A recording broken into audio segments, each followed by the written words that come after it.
session. And now, welcome back, and we want to follow up on that very, very interesting and multifaceted discussion about the use case healthcare with a look at use case sensor technology. And I think, as all of us are well aware, sensors have become absolutely ubiquitous. They're being used in everything from climate monitoring and farming and waste management to home heating, wearables, autonomous vehicles. The list goes on and on. And of course, they are, in all of these uses, delivering a quantum leap in our ability to predict and analyze both our own positions and what's happening in the world around us. Nowhere is this more true than in the industrial Internet of Things, where it is estimated that between 60 and 75 billion sensors will be installed by the year 2025. We have an outstanding panel with us to talk about both the benefits and the risks, and we will, in fact, also discuss applications with the potential to do harm. And certainly that also does include the IIoT, the Internet of Things. Before I introduce our distinguished speakers, just a word again that you all are very welcome, and indeed we urge you to please join the discussion with your questions and comments. If you're online, you can do it through our chat function and our Q&A function on the live stream. And if you're here with us in the room, we will take questions via the microphones a little bit later on. And now I'm very pleased to introduce our panel, starting here on the right from your point of view, ladies and gentlemen. Thomas Bourie is Professor of International Law and European Law at the University of St. Gallen and has researched and published extensively on the subject of ethical and legal implications of AI. And welcome, we also warmly welcome our online participant, Baoying Tong. He is Senior Manager for Building Reform and Projects for the Industry Association Engineers Australia. He's a smart city expert and is also a former IEC Young Professional. So welcome to you, Baoying. Great to have you with us. I'm also very pleased to welcome Kimberly Lucy. She's Director of Governance, Risk, and Compliance Standards and Senior Privacy Program Manager at Microsoft, based in the US.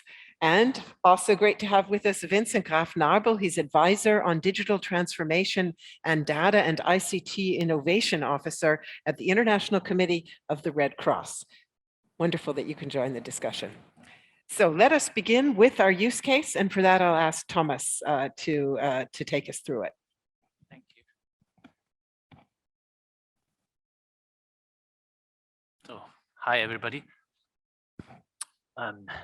Yesterday evening, Roger, he during the dinner, he gave a little speech, and he said, like, look, the purpose of this thing was to collaborate and to to make groups of friends and to move Thomas, forward. One moment. Can you hear Thomas well in the audience? No. We have a time. Could you activate Thomas's headset mic? Okay, test. We better? Yes, good. So I was talking about Roger, who is co-organizing this thing for the Federal Department of Foreign Affairs Switzerland. During the dinner yesterday, he said, like, look, the purpose of this whole thing is to collaborate, to get groups together, to make friends, and to move forward from there. And he was a little worried that we were kind of underperforming in this regard. But I think, our group is a living testimony to the fact that we are not underperforming. We have someone from the US, Kim. We have Vincent from the ICRC in Geneva. Myself, I'm based in St. Gallen. Baoying, he's based in the Far East. I mean, we were presented with a title only. And the task was to come up with a use case, which I'm going to present to you. It's up to you to think about it, what you want. But I think it's quite a success that the four of us who had never met before were actually able to sit down and figure this out, right? And present a rather demanding case to you, a case which I must say involves quite a lot of text on the slides. So you would have to be a bit patient with us, right? Okay, so look at this. This is what we were presented, and it's like it's just a title, and we couldn't even stick to the title, so we changed it a little bit. So the use scenario, yes, it's sensors, but now it's thermal imaging, facial recognition, and positive and negative unintended uses. Okay, so already done with the introduction. Here's a little bit of background. Thermal imaging cameras, AI, and unintended uses. So the background is that thermal imaging cameras, they have been used for a number of years all around the world in various applications. You have here building industrial inspection, temperature monitoring, but also we know they've been used for military purposes. And now things have improved, have evolved quite a bit over the years with this new technology, with deep learning algorithms, and that enabled, for instance, the conversion of infrared images into full color photos and enhanced facial recognition capabilities. That allowed us to develop new applications. The COVID-19 pandemic, of course, has led to the need for monitoring of large groups of people for signs of illness to help protect public health. This includes temperature monitoring, but also compliance with masking requirements, both of which have leveraged the new capabilities in terms of in thermal imaging cameras made possible by AI. Here are two publications which you might know or might not, which are kind of, giving the background a deeper dive on what we're actually thinking about, right? So you have one from PROS One and another one from Forbes, which show what has been going on, let's say, in the very recent past in this field. Okay, now here's the use case. Here's a lot of text, right?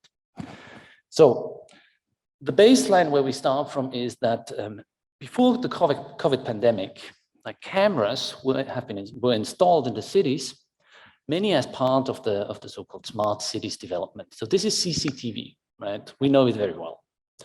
Now, when COVID hit the world, it has been quite tempting to leverage these capacities, the CCTV infrastructure, to try and control the pandemic.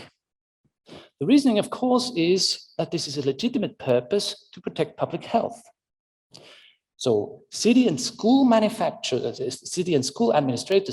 have been approached by manufacturers of all sorts, and they proposed to install cameras or upgrade cameras with AI so that they now allow the detection of high body temperature, right?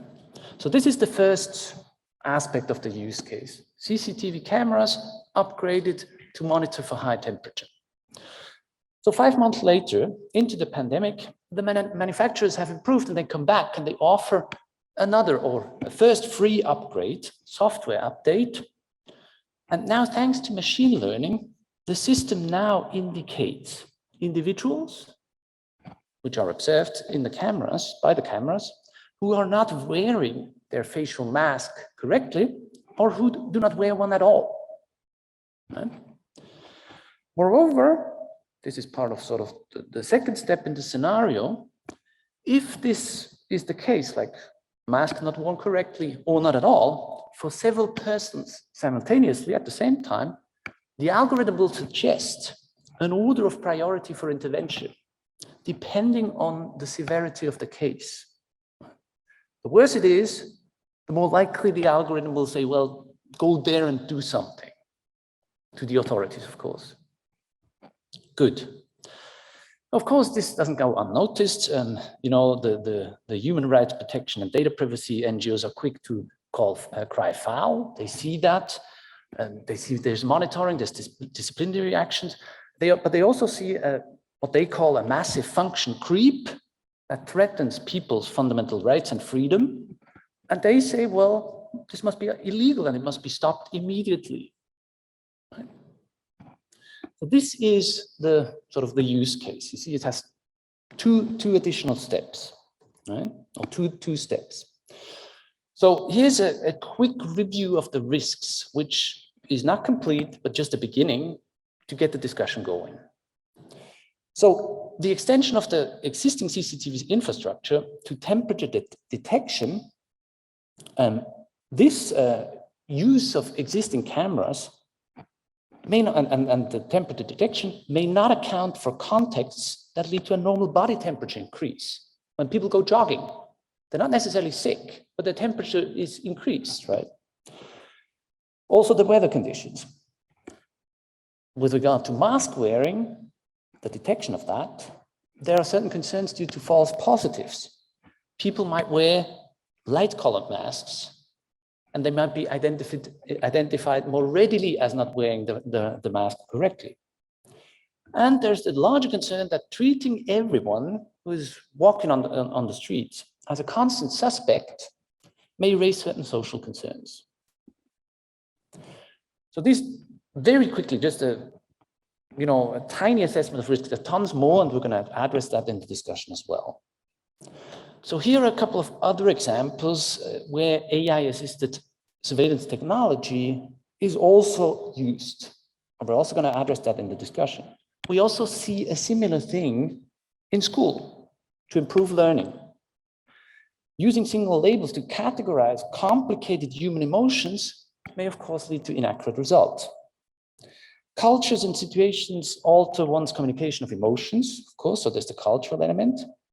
And the technology was probably not designed as a surveillance system, yet it could be used for monitoring and disciplining students. This application is not based on CCD camera, of course, but this is your laptop, the student's laptop, looking at the students and assessing his or her performance. If you want to go further, and I suggest that we do that later on, we should address the first parts of the use case before that. It's also possible in the pedestrian zones to detect crimes through the CCTV cameras, which have been improved with intelligent algorithms.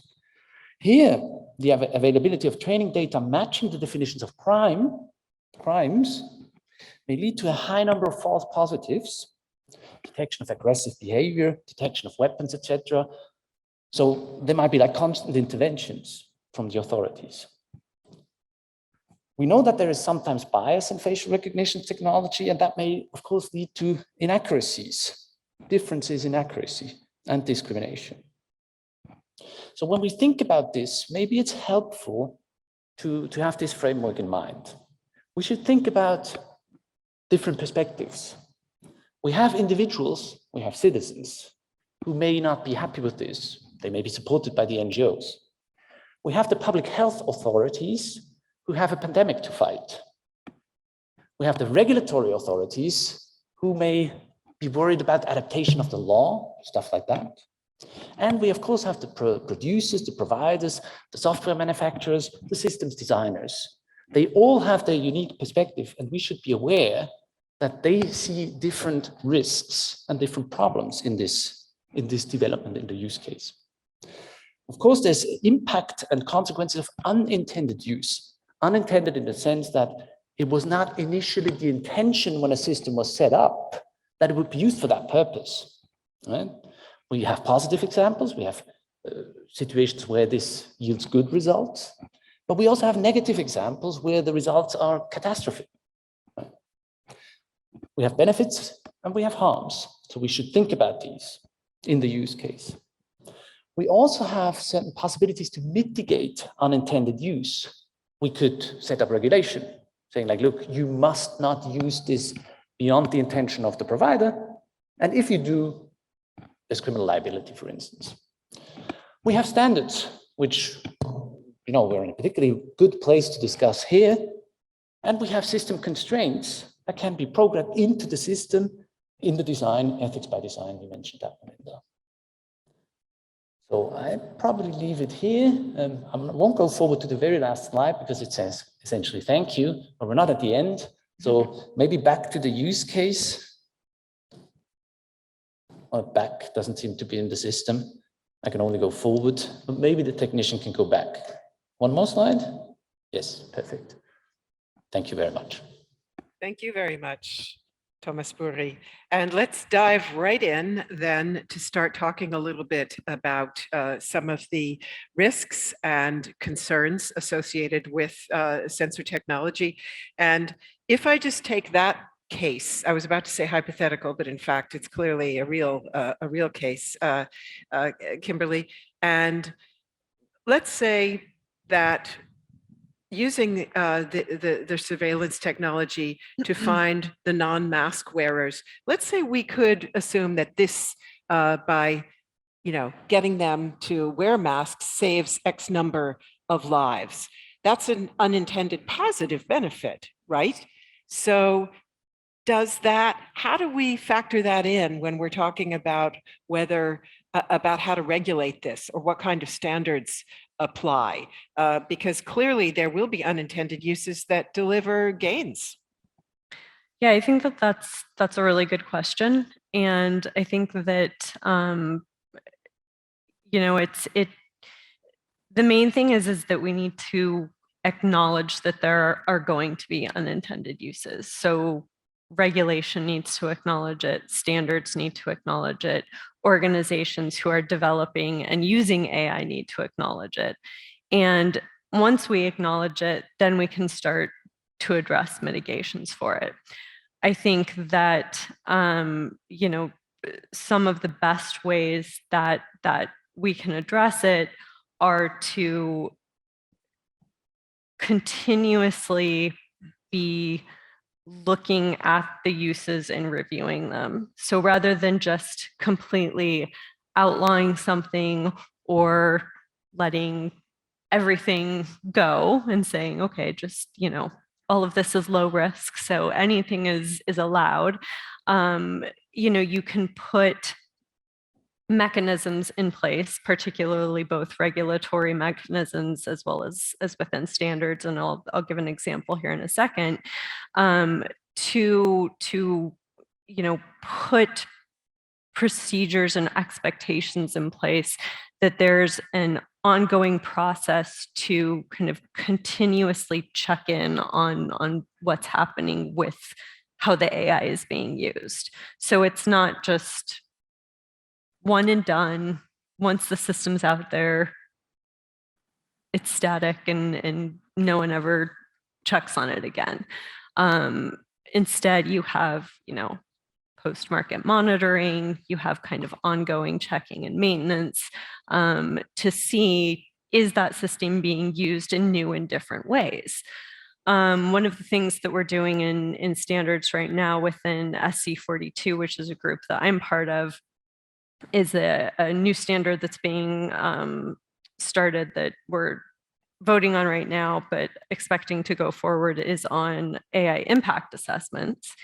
And as part of that, documenting what potential unintended uses are, so that as you're developing or planning on using an AI system, that you're actually thinking that through, documenting it, and having a plan for how you might put in place mitigations for that. And again, part of that is not just releasing the system into the wild, so to speak, but having a plan for kind of continuously monitoring and assessing to ensure that it's either being used exactly how it was supposed to, if it's particularly high risk, or if the way that it's being used is changing, that's within kind of the scope of the risk parameters. And I want to come back in our next round to talk about how responsibility for looking at those impacts and reporting on them should be divided up. But first, let's stay with a general look at the risks themselves. And if I can go to you, Baoying, hopefully you're hearing us well. You are working in the area of smart cities, and sensors have become absolutely ubiquitous in smart cities. How are you seeing those sensors used for purposes of surveillance that are perhaps to some degree moving into the off-label unintended area? Because dual use is, of course, perhaps the issue with sensors. I'll just try, Marita, can you hear me clearly? Yes, we hear you well. All right, awesome. Hopefully my big face on the screen is not too disturbing. So that's a great question. And I'll just chip in from the angle of smart cities. I think before I jump into the context of smart cities, we need to think about what is the evolution of the surveillance sensing technologies. And in the old days, CCTV cameras, they're pretty dumb. So basically, sorry, 1 second.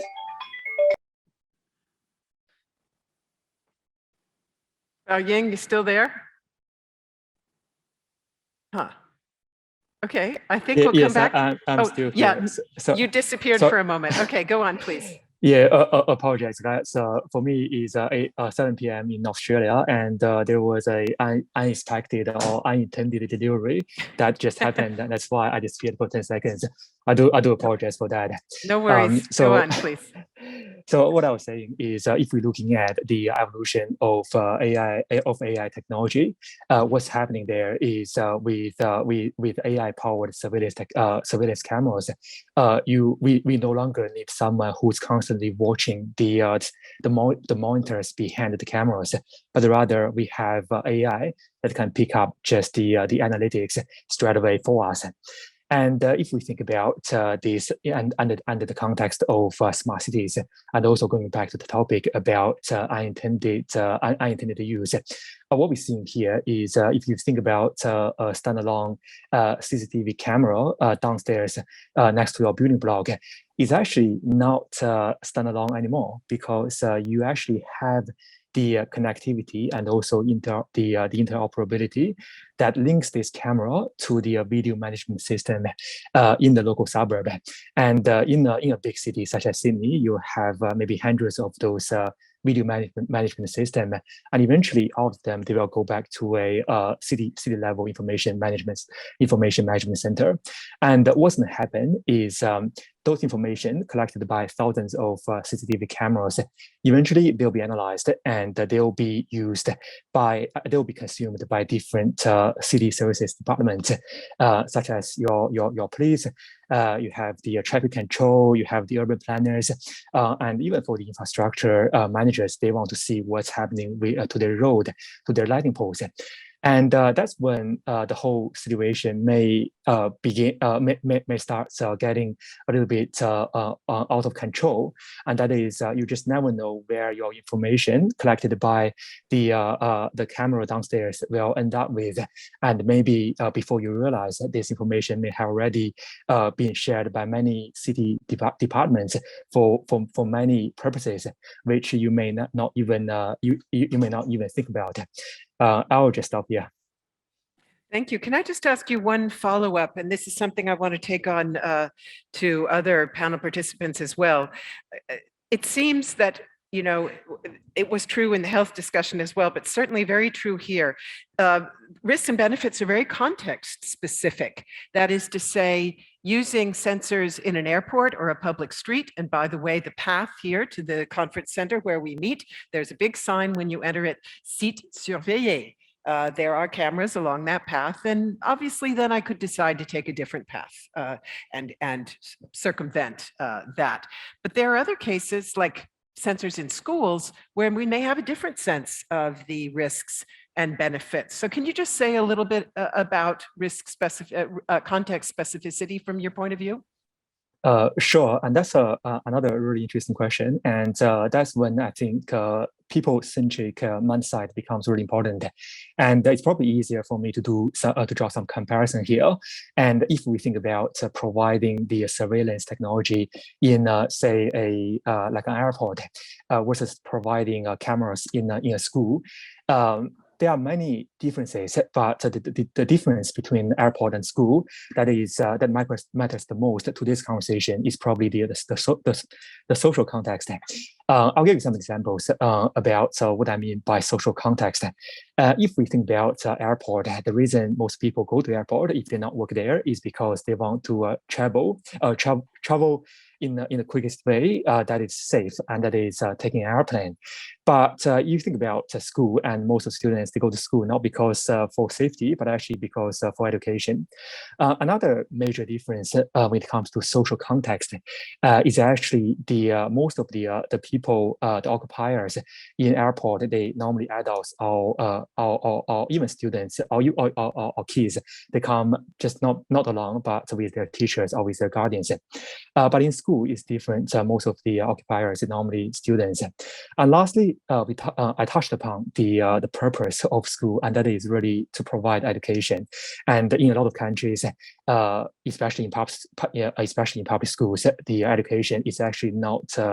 It's not voluntary; it's actually mandatory. So that means if you don't want to be watched in an airport, you can choose not to go, and you can take the train or try to drive. But for students, it's different. They have to go to school and take their education. And a big purpose of the school is actually to teach students what is the model behavior. And imagine that if students they only learn the model behavior in school with all the cameras surrounding them day by day, we're actually not teaching them the model behavior when there's no surveillance or they have autonomy, but rather we are teaching them to behave in a certain way when they know they are being watched. And the other major difference, if we think about social context, is in schools. Again, back to the education purpose.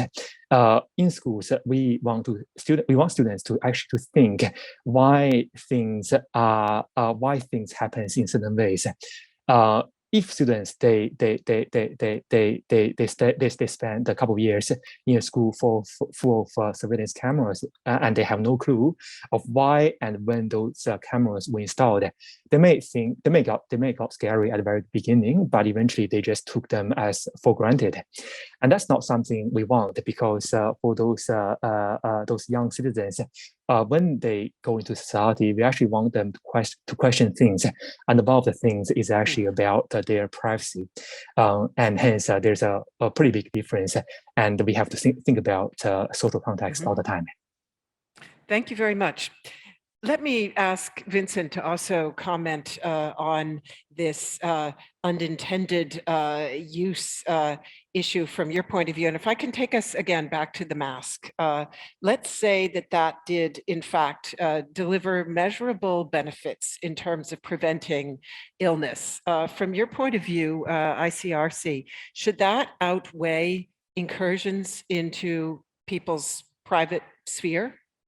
Right. So first, little disclaimer: I speak on my own behalf, right? Not in the name of the ICRC. But that being said, I think you're saying if it brings benefits, but who will measure what is the benefit in this case, right? So when you look at the technology which is brought, of course, the challenge or the problem is most likely not the camera itself, right? So having the CCTV has probably a lot of good use cases and good reasons to be deployed.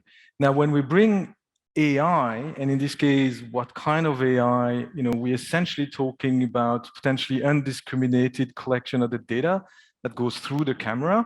And then, someone will sort of say, because we have collected that data, perhaps now I can sort of make a model, but you make a model only if you have a question to be answered, right? So somebody says, hey, perhaps now we could ask the model to say, please identify who is not wearing a mask. But then you have to define what the mask is, right? And how you're going to actually set up and design your systems. So all these steps, knowing whether you have to collect your data to start up with, how you will clean up that data, how you will make your training and test data set, how you're going to verify if the results works, because frankly, we never had COVID before. So we haven't tested identification of masked people so much in the past, right? Or perhaps you will say, no, hold on a minute. We had the previous models for perhaps, from law enforcement, where they were looking for people being masked in the streets. So we will perhaps reuse that model and now sort of transform it to, well, in this case, perhaps students or people walking in the streets wearing or not masked. So all these assumptions, and we know assumptions is the mother of all problems, all these assumptions will pile up to a point where you might be plus or minus 100% correct with your initial assumptions. So we have to be really careful with the question we ask, how we collect the data, and really only then we can sort of look at the technology and say, is that technology good or bad, and is it bringing benefits? But that being said, of course, if we have that oracle, somebody saying, yes, doing this will bring benefits, then unintended use, that makes a lot of sense. Now, I'm not a lawyer, it's here Thomas, the lawyer, but what do we mean by unintended? Is it unintended because it was not designed? Because again, at the collection data, it wasn't taken into account? Or is it unintended already bearing in itself some risks and doing harms to the people that are perhaps misidentified? Thank you very much. Let's now, with an eye on the clock also, because I want to try to open up to audience questions in about 12 minutes from now. So let's now talk a little bit about, indeed, how we look at regulation, governance, standards, and so on in this area. And Thomas, maybe you can say now a little bit more about that, including some of the issues we talked about in the last panel. Sensors, we're now not talking about a sector, we're talking about a technology, something that's being used in numerous sectors. So what does that mean in terms of standards development and also lawmaking and regulation? And secondly, this dual use issue, how do we get at that when we talk about intended or unintended? Whose intentions? The manufacturer, the organization that puts the technology into place? Lots of different issues to slice up. Okay, I'll try to be brief on that very expansive question. I mean, look, I think an important lesson from this use case we have here is that, you know, and Vincent already alluded to this, that we have to be very careful with, you know, what we call here function creep. I mean, function creep is a nice idea, and I know it's also very, you know, popular in the military context, you know, when you do a mission and then all of a sudden it widens and everything. But that's not something that is, let's say, the law easily envisages, right? You have a first step, you have CCTV camera. There's a body of law that regulates that. Now you have an additional functionality. You can detect temperatures, right? But that's not something you can just do. You have to step back and say like, ho, I'm changing this thing. I'm adding something to it. Now it's AI. Now it does something completely different, which means there's a whole new body of law that actually applies to this situation. Here, obviously, with regard to temperature, it has to do with public health law, epidemics and stuff like that. When you then move on to the detection of who is wearing the mask properly or not, you're moving into a different field again. You're looking at law enforcement, right? You say like the rule is people should wear masks in public spaces. Law enforcement will try to make sure that people actually do that. And if they don't, there are consequences. So it's police work. It's not public health authorities. In school, if you have these types of systems in school, it's a totally different context. So it's not like there is anything like unintended use. It's just that there are certain points in time where you have to stop and realize, look, we're changing things. And we need to think about it. And we need to think about what's the new law that is applicable there. I'm not saying that this is easy. This is a huge challenge for the public authorities here because they need to take the decision fairly rapidly. Do we want to do this? The manufacturers, it's not easy either. The camera guy who produced the camera, he probably didn't have a clue that at one point AI will be loaded onto this system. So that person is in a difficult situation. Then the manufacturer of the software is, you know, that person is probably most aware of what he or she is proposing. And she needs to be aware that, you know, we are turning this thing into an AI system. And there are certain consequences to this under the law, even if at the moment it's only the law, you know, normatively speaking, the law is not very settled in this regard. But perhaps just by way of conclusion for this statement, I mean, for me, these different steps in the use case show very clearly how problematic and how difficult it's going to be to apply legislation that is like the one we will probably have in the European Union. Let me ask you this: if we say there's in the mask wearing case, there are rules in place by a national or regional government that people must wear masks when case rates reach such and such a level. And that's in place, and the airport decides then to use this technology for that purpose. Does that help you out compared to a situation where the airport simply makes a discretionary decision because they don't want to be accused of being a super spreader location without a firm rule being in place by legal authorities? Does that make the case a little bit easier to defend if somebody sues you?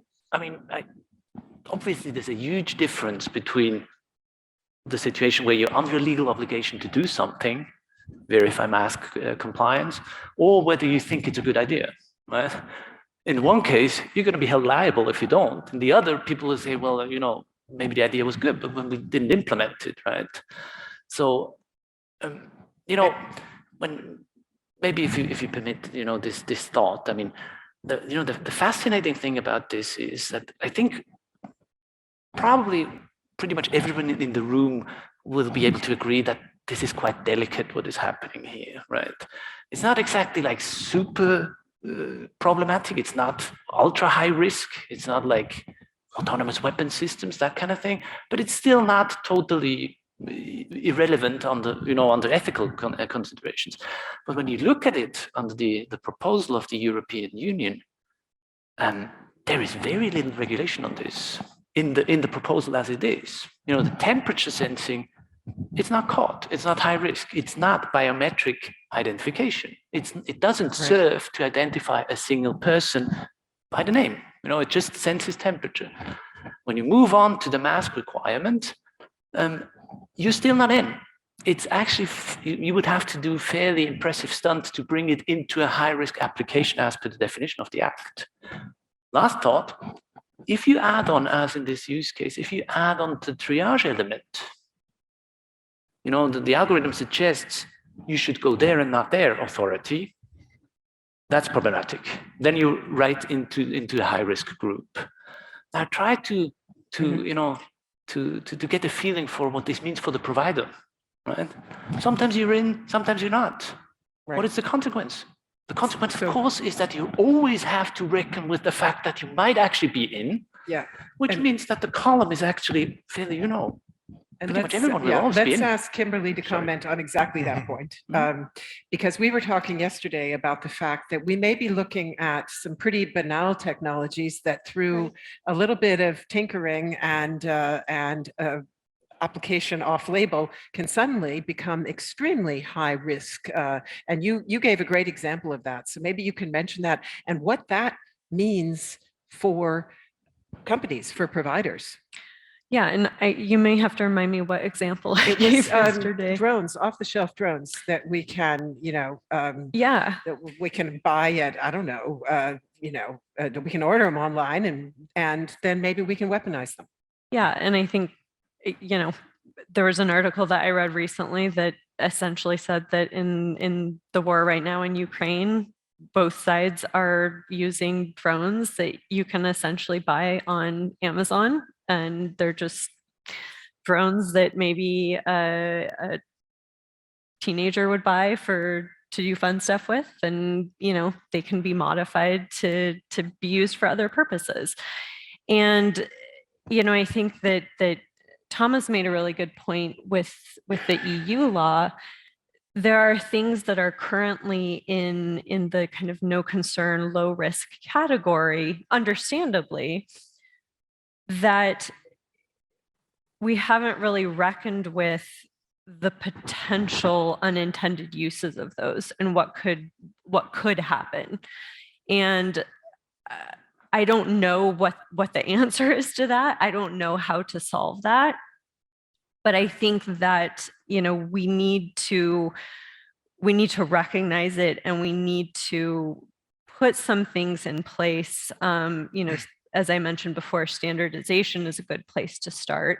Having things in place like impact assessments where you at least document that you've thought through what the potential unintended uses are, and that you have some mechanisms and procedures to at least monitor that, so that yes, if it transforms from a low risk to a medium risk or a high risk, at least there's a mechanism in place to trace that and to document it. Because I think there are some very, very benign conditions that can easily become high risk, harmful conditions if we're not careful. And, you know, the way that laws currently deal with that, there's a lot of loopholes, and people who want to do harm are going to exploit those loopholes.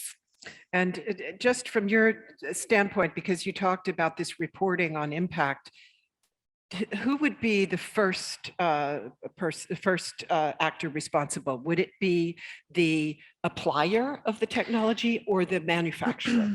So I think it's both. I think the intention is that, you know, both when an organization is developing an AI technology, that they do an impact assessment, and as you're thinking about using or implementing an AI technology, you perform an impact assessment.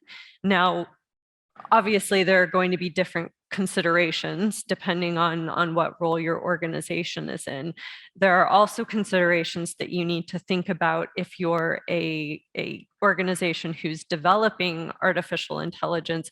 When you sell that product to a consumer, a customer, there's a lot of contractual things that you're going to have to think through.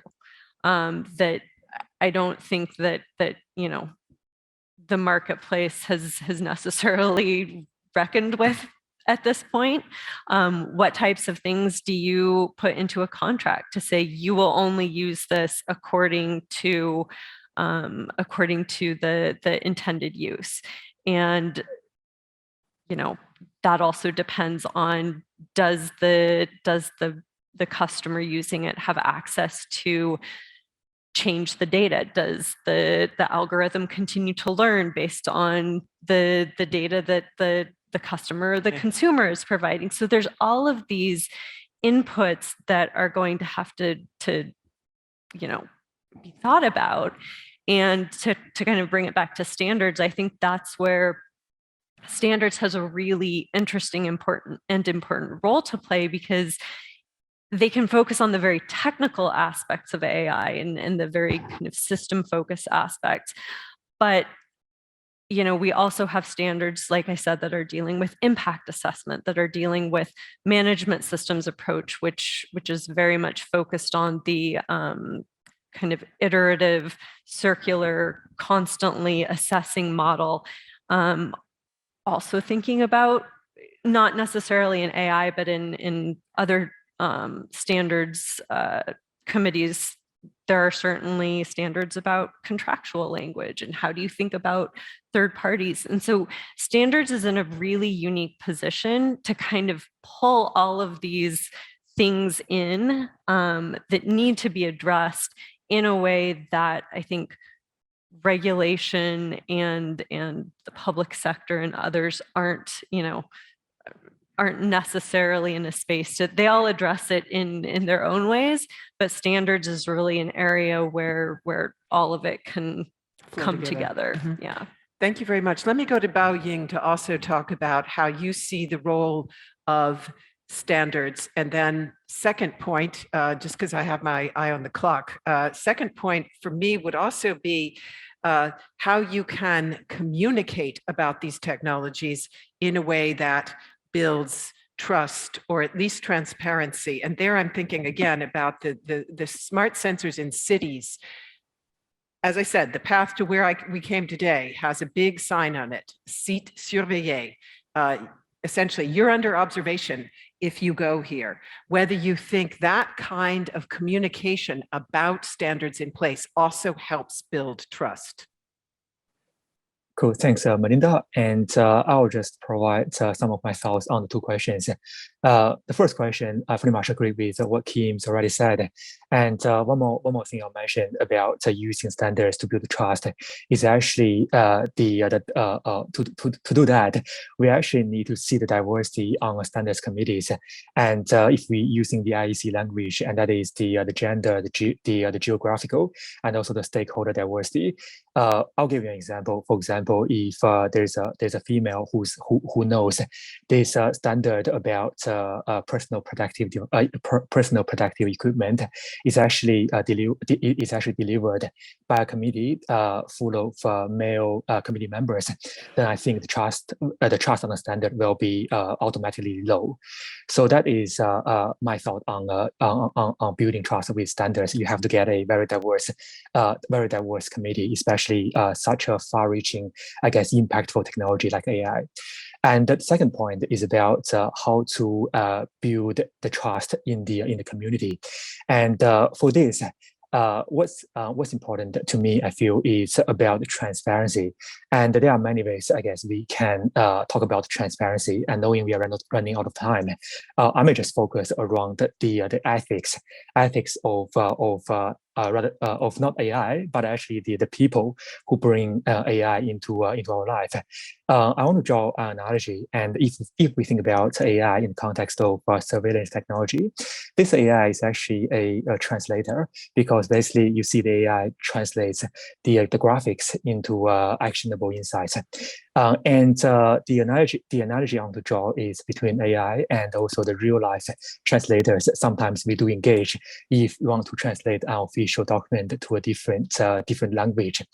And how can we determine that we trust the translator we engage? There are several factors. One is we want to make sure the translator actually can translate to a prescribed standard, and also the translator has been certified to some certain professional level. But that's not enough. What we also need is actually the ethics of this translator. And that being said, after we pay this person, he or she, this money, we want the person to do a really quality work instead of just using a Google Translate and do a quick job for us and charge us. That's why if we go back to the topics about building trust with AI, ethics becomes so important. And as I said, it's not about the ethics of AI, but actually about the ethics of the people who bring the AI to our life. And really, at the end of the day, if you don't trust the people, then you can never trust the AI they actually bring to you. So that's my comments. Thank you very much. And let me go now to Vincent. And given all that we've been talking about, I'd like to come back to Roger's question in the last panel about who drives this and who does what going forward. So to make it concrete, we're talking about unintended versus intended uses, and we're talking about a lot of context specificity, whether something is used in an airport or a school. Our feelings about that may vary from culture to culture, nation to nation, perhaps even city to city. So how do we link all that up? And Kimberly said that she thinks it makes a lot of sense to take a standards approach to this, but can we develop globally applicable standards for something that is culture and context specific? So I have Roger's question first. No, I think we can't. I don't think it's possible to take AI as such. And using what has been said in the previous panel, where it was said that in medical use, in health, dealing with ethics and different challenges when you have data and so forth is not new, right? So I think we really have to look at where the problem really is. And the problem is not in AI per se, I would argue. And back to what Thomas was saying as well, there are so many existing legal frameworks and regulations. So if we look at the AI as a big monster piece, I think we will be dragged into places where we don't want to go, because there's either already existing regulations and frameworks and standards and so forth. So that's one thing we don't want to do. And also because of what you just mentioned now, right, is the difference in the context, in the cultures and so forth. So I think the very first thing would be for the community here to define where we start, right? And the best example I know of was, I think 4 years ago, when came out the notion of data sheets for data sets, which was a Google, Microsoft, if I'm not mistaken, initiative at the time. And I think this is really where we have to start with AI, because again, the AI part, the non-machine learning, the part of AI which doesn't deal with massive amount of data, which again, how they collect it, how do you respect, privacy and data protection rules and so forth. All these things exist, right? So the real core here is like all this massive data that potentially might magically, and we have also to be careful not to oversimplify things. So when you take the data and you make models and you train them and you get prediction, which are probabilistic by nature, we have to look at really where we start from. So that's really this sort of, again, ex ante kind of regulations, because the rest, whether you use it in medical sectors, I mean, there are a lot of regulations and best practices and so forth that already apply. So that's really the point, is like looking at the start, what we're talking about, the way that AI can't be an issue for humankind, for fundamental rights, where it can potentially lead to decisions which will exacerbate, so some existing challenges in the society, not because it's AI, I think. And then the human in the loop is the same thing, right?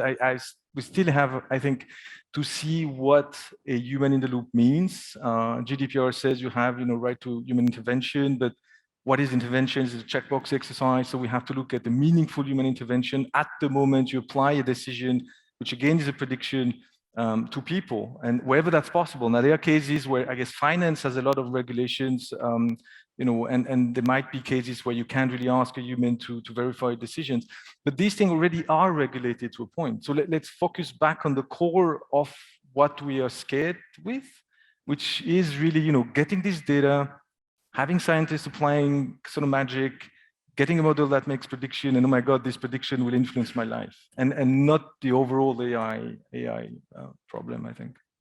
Thank you very much. I would like to open for questions now. Who in the room has a question for us? In the back, please. And do tell us who you are. Yeah, thank you very much. Eckhard Ernst from the International Labour Organization. I actually have a question specifically for Kim. You mentioned in the opening remarks something about post-market assessments. I wanted to ask you, can you give a bit more specific, like how broad this post-market assessment should be, and who specifically should carry this out? In particular, considering that a lot of startups, obviously, to bring out these new algorithms might disappear, so they would probably be in the position to conduct this kind of assessment. Thank you. Yeah, that's a hard question. I don't actually know the answer to that. I think that's one of the things that still needs to be figured out, and that actually speaks to a broader problem that I've been kind of grappling with for a while now, with both AI as well as other kind of digital services, and it has to deal with conformity assessment and certification, and that's how do you how do you certify and test and audit something that is not a tangible product to kind of the same level of testing that we expect with a tangible product. And I think the people in the room that are from the metrology institutes probably are maybe thinking about some of these things. There's a lot of questions right now and how you do that. How do you do post-market monitoring for AI that's embedded in a tangible product? I don't have the answers for that. We have certification mechanisms that will be in place for a management system for artificial intelligence, and it will be really powerful. It's a great standard. There are people in this room who are working on it currently. I think that will need to be used in conjunction with something else that has yet to be defined. So, I welcome, if you're interested in that topic, please reach out to me because I'm actively working on it. But it's an open question. It's a really important one that, the industry is going to have to solve. Maybe just one quick follow-up, because ILO is asking, and it's something that has really been occupying my thoughts recently. Workplace surveillance technology used to determine when a worker theoretically takes too long in the bathroom, or used to determine apparently voice quality and whether it seems to indicate that somebody might be suffering from depression. What, for you as a provider, where would the responsibility be? Where would the limits be that you would say company X is using our technology in the wrong way? And then what's your recourse? I mean, I don't know. Are you asking like from a Microsoft perspective? Yes.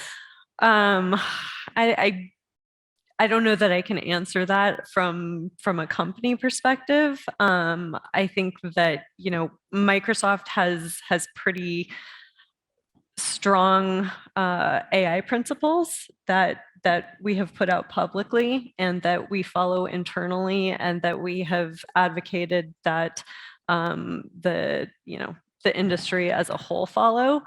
I think for the specific use cases in how products are used, that goes back to the question of you know, how do you mitigate unintended use, right? Do you build things into the system itself to prevent that? Yes, probably. There are probably some limits in what you can do for that. Contractual provisions are probably going to be part of it. There's a lot of acceptable use clauses in products that we already provide that are likely going to, you know, be applicable to AI. But I think a lot of that is as yet undefined because the products themselves are still changing so much. I mean, we don't know what we don't know. But, you know, I will say again that we have very strong principles for the responsible development and use of AI, and we stand really strongly behind those and you know, encourage the industry at large to adopt those as well. Yeah, in fact, one of the first calls for standards and regulation came from Brad Smith. So yeah, please, Thomas, you wanted to comment.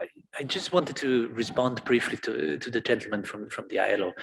I think there's a profound realization in Europe that the time of ethics is over, right?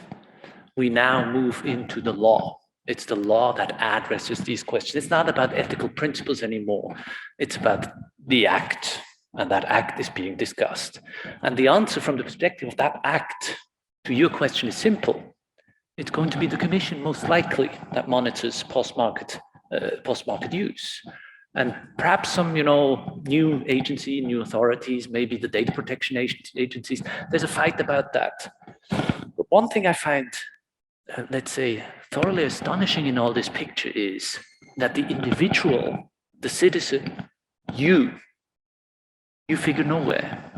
You don't get any rights under this regulation. You're not in the picture. You're not going to sue anybody over this. It's all going to be administrative. I find this quite astonishing, to be honest, given the tradition in Europe with the GDPR, which is rights-driven. So that's my 2 cents on this. Thanks very much. Let me go to more audience questions here in the second row. Go ahead. Hi, thank you. This is Navdeep from UK Atomic Energy Authority. Sensors is close to my work and close to my heart, and the sensors technology is something that I do love seeing what's happening, for example, the Wi-Fi sensor and so on. And I can't wait, like everyone else in the room, for the AI to mature. But my question is that based on the experience of drones and Wi-Fi sensors, are we jumping into too quick on a new shining technology without thinking it through? Because in my experience, from drones as an example, what was said, we know that they've been misused. Why don't we look into, so like the panel member said about having the inbuilt sensors technology so that we can prevent it from misusing? I mean, I was thinking about a phone. This is programmed, and the manufacturer can easily control this or send me an update that this needs to be happen. Why can't we do that with the manufacturers who are actually developing or designing for the AI products? And I think the follow-up question is that from the panel's opinion, who are the intended AI customers? Are we thinking of new robotics, or are we saying that these are the existing manufacturers, existing companies, which will be upgraded to the AI? And for that, I think we will definitely need the inbuilt technology in parallel with the AI technology to develop. Thank you. I guess that one goes to you to start with, Kim. She's looking at you.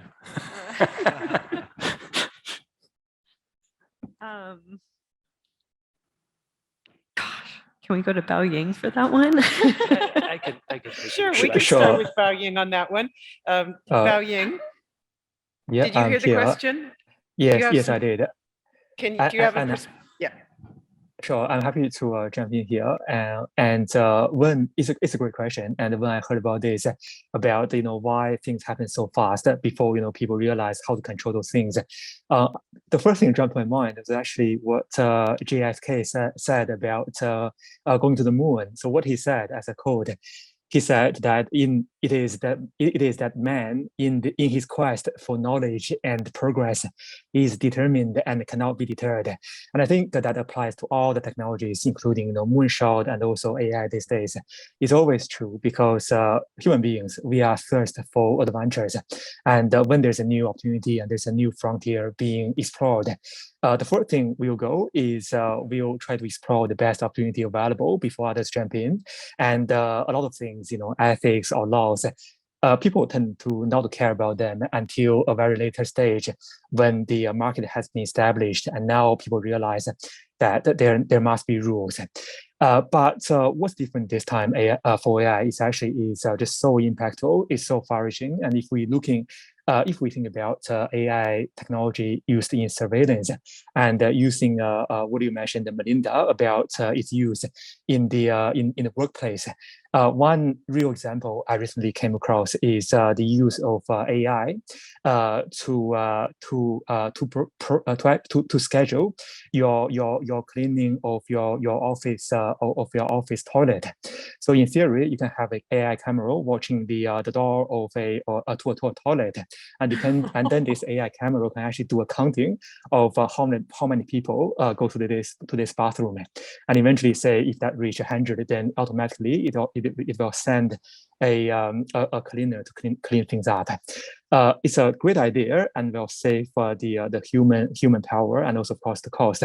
But quite likely, if the employer realize there's a great AI camera that he or she can rely upon, he or she may be interested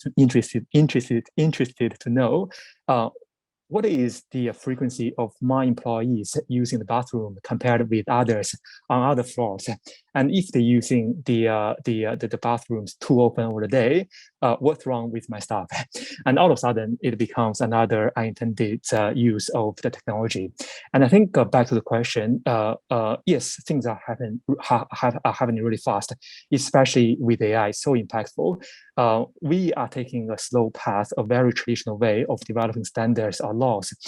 We are still going through a lot of consultations every time we try to get a new standard or law up and running. Well, in the meantime, those who are exploring the new frontier of AI, they're going very far and very fast.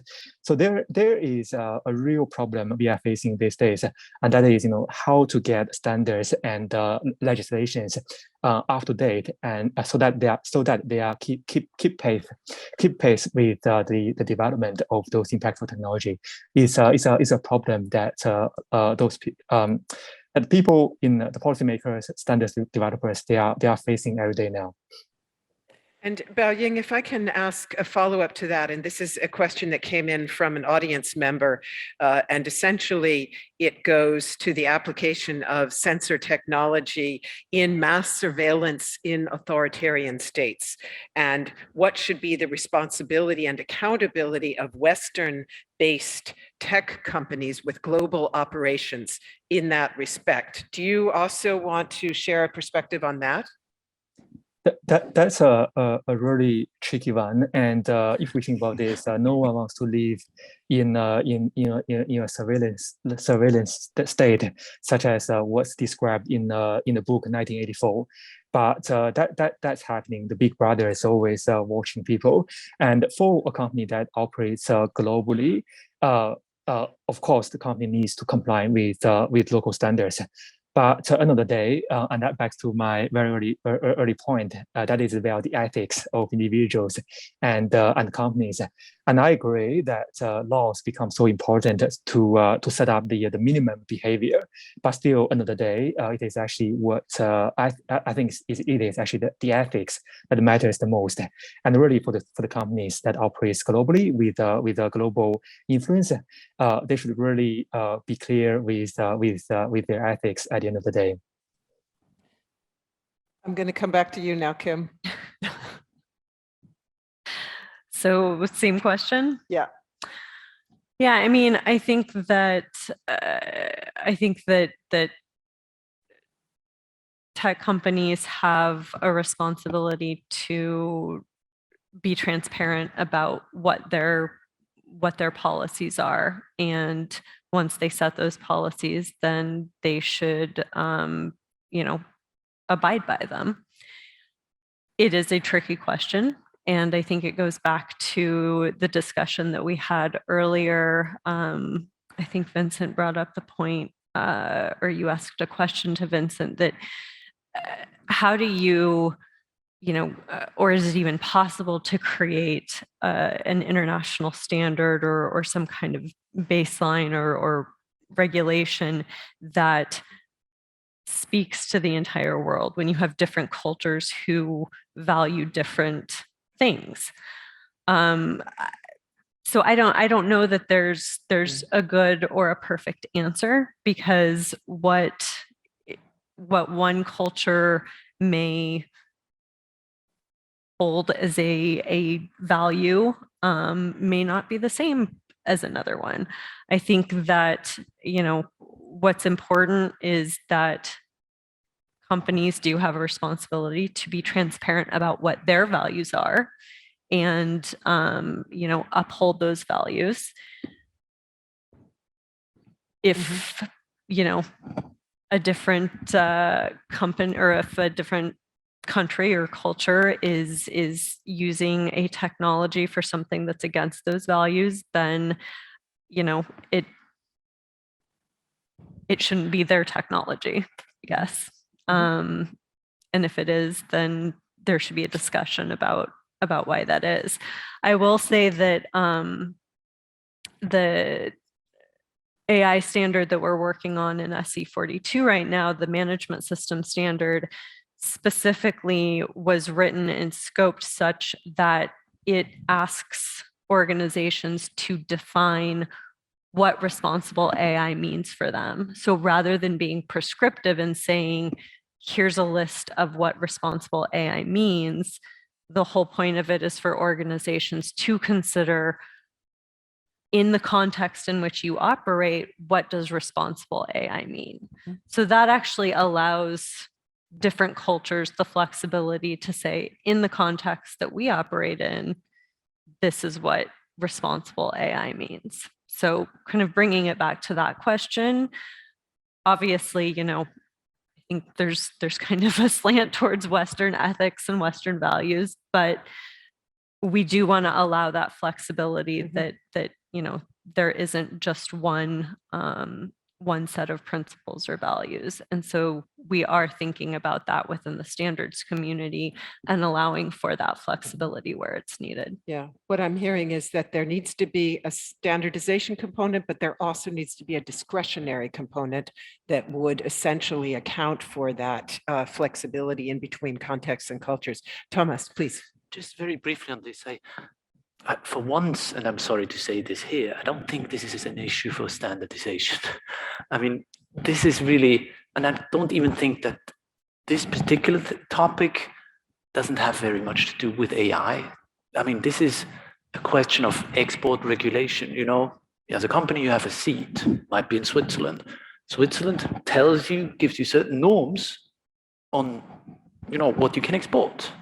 And if you export something that serves abroad the purpose of massive human rights violation, you have to be very careful, because you might actually become criminally liable. So for me, this is not really something that hinges on whether this is AI or is it some kind of powder or anything. But Vincent, maybe I sell it to a country that wants to do climate monitoring, and then they use it actually to detect potential migration flows and brutally stop them. Right, but again, I think that's also what Tom is trying to say somehow. There are a lot of norms, regulations, and laws that any companies have to follow depending on where they are located right now. So ethics is critical, but we've also seen a bit of ethic washing in the industry and elsewhere, where basically we do an ethical committee, we talk about responsible, accountable, etc., where there's actually a law that you have to follow. And so, again, back to how you get that data, what is the purpose for making your systems? There's all kind of data protection rules for that. Then, selling it to certain other organization, you have laws that also regulate the markets and so forth. Now, in terms of the monitoring, is your system behaving like it was supposed to behave when you sold it by contract? You have laws for that as well, right? So again, I think we shouldn't really dilute into these big AI concerns, which is super important, massive, totally agree. But I think the opportunity is after a few years of thinking about the challenges to refocus on where it really hurts and recognize that other existing frameworks, if they were properly followed, would already help to a point. I mean, safety, there are a lot of regulations around product safety. We don't need to make a AI product safety kind of things. I don't think so. Yeah. Thank you very much. We could take one more question from the audience. Who would like to pose one? Are you daydreaming about lunch already? Nothing out there right now? Then let's give our panel a very, very warm. Oh, yes, Ray. Ray does have a question, please. Yeah, just briefly, because from what Thomas and Vincent and Kim have been saying, then there's actually a need for continuous conformity assessment, that as you get the functional creep, associated with some of these sensors, then that you don't just have a once-off certification or verification process, that it's continuous monitoring, continuous verification, continuous certification. Would you agree with that? Thank you very much. And I think that's, did you want to comment? No, just saying. Yeah, I think we can let that stand. That's a very, a good observation. Okay, Thomas does want to comment, please.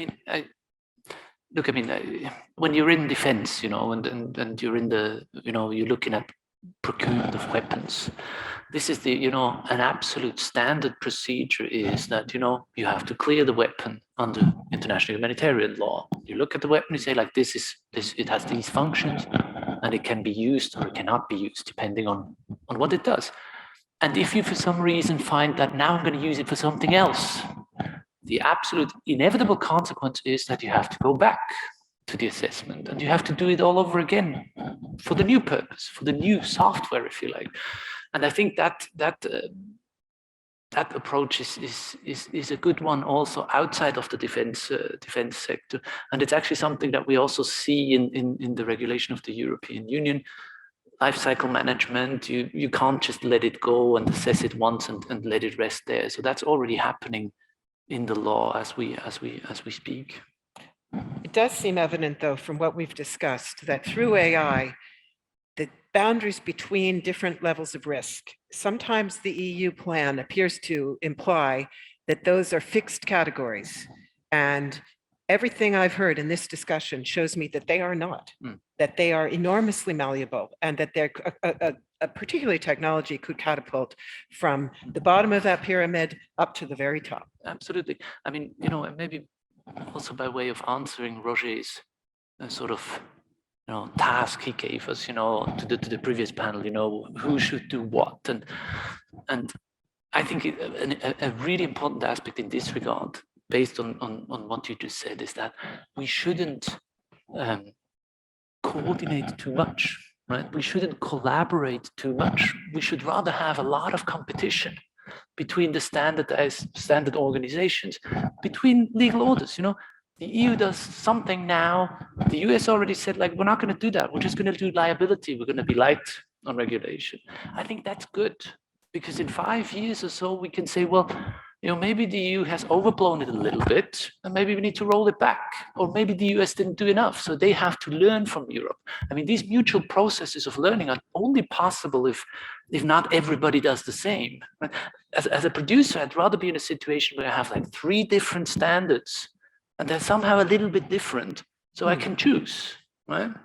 And maybe one standard then proves to be better, and the others will fade away. I mean, that's the kind of, the kind of answer I would give to Roger for the future work. I mean, yes, try to set something up, a useful movement that has momentum, but you don't need to include everyone. You need to be representative, yes, but it doesn't have to be an all-encompassing effort that, with which everybody is on board.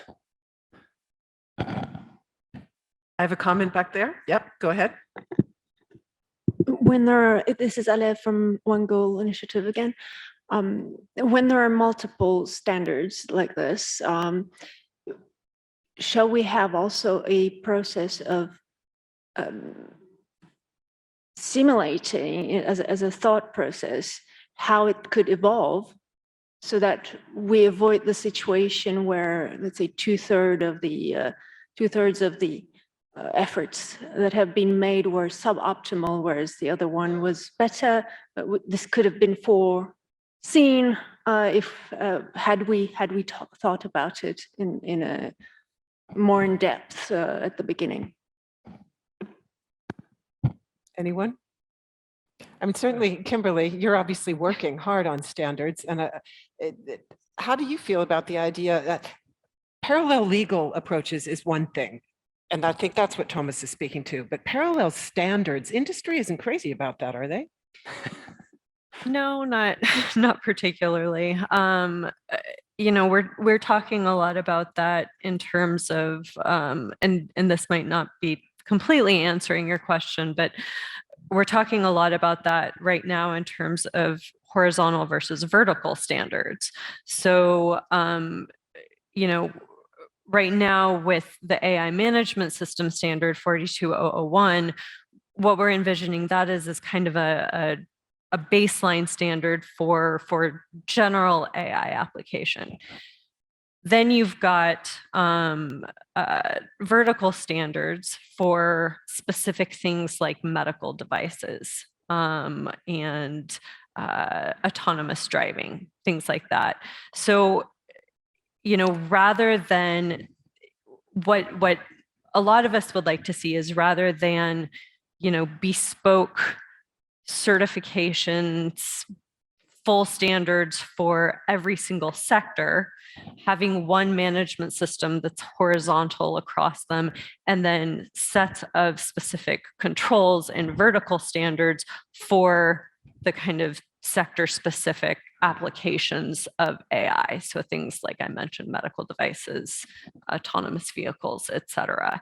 So I don't think that totally answers your question, but it goes to your remark that yes, we are trying to avoid having particularly numerous standards that are certification based, because then that just ends up, every organization ends up having to certify to very similar but slightly different standards, which is a huge burden for organizations, especially very large organizations who are already having to do multiple audits across lots of different things.